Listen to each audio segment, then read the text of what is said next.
There's like so many levels of your being that can be affected by neurological dysregulation. I sometimes feel like the ones we can feel, like I just keep being attracted to the wrong person and I keep repeating the pattern, even though I swore I wasn't going to do it. Like those are the ones you can see yourself doing, but you can't really see all of the symptoms. So I'm really big on pay attention to that, the ones you can feel. Like when I'm dysregulated, the tip of my nose feels numb. And that is such good information because then I know I'm slipping into it.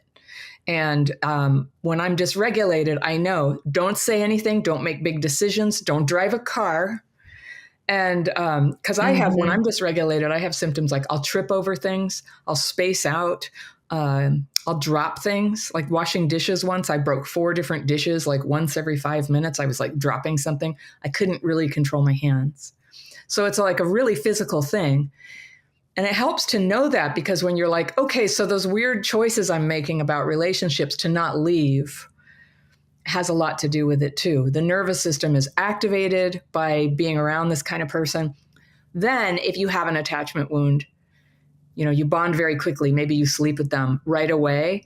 Even if you realize the next day it was a horrible mistake, you can't leave because the abandonment wound that you have is so severe that it's not worth it. It'd be worth staying with somebody that you don't like at all, that you think is a problem.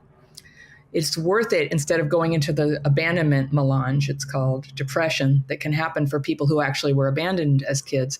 And so when I mention this to people, they're just like, oh my God, that's what I have. And I'm like, I know, it's really common. And everybody's psychologized it and kind of blamed us. And it's like, it's a totally normal symptom pattern for people who grew up with something abnormal, which is not being cared for by a parent, by their moms and dads.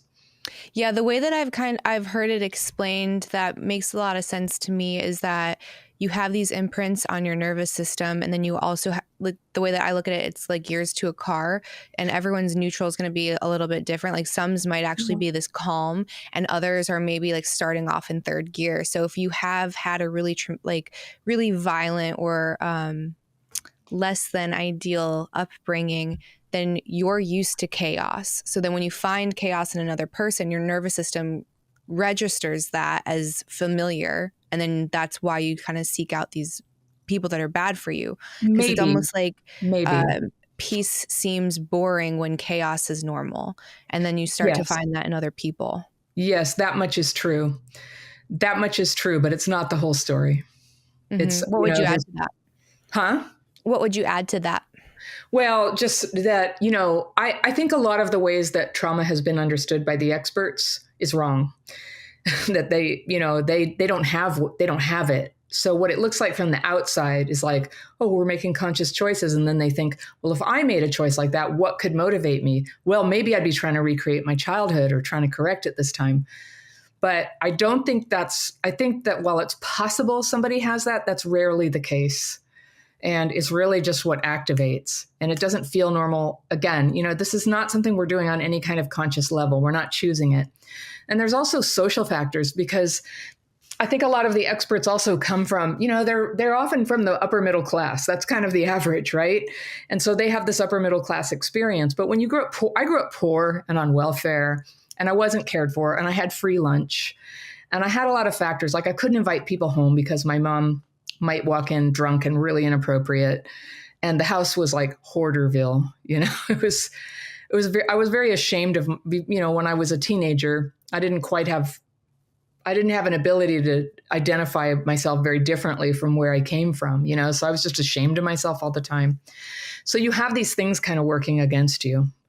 I didn't know how you're supposed to act. I didn't know how dating is handled. I didn't know how relationships are formed. I didn't have anybody looking over my shoulder.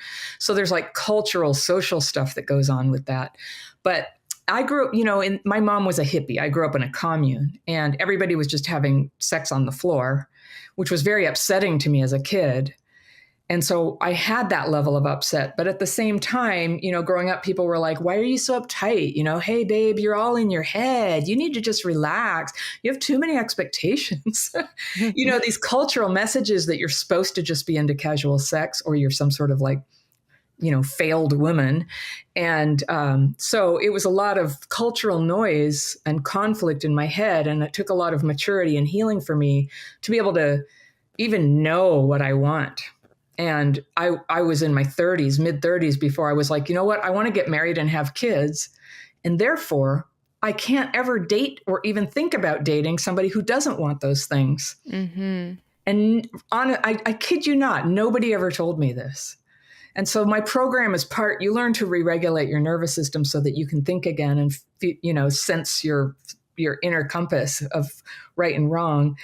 And then it's to get your life together. And I teach a very structured way of not just dating, but like friendships, work. The relationship to work is very disrupted by trauma and also these sort of dysfunctional family things. Like a lot of people go to work parentifying their employer.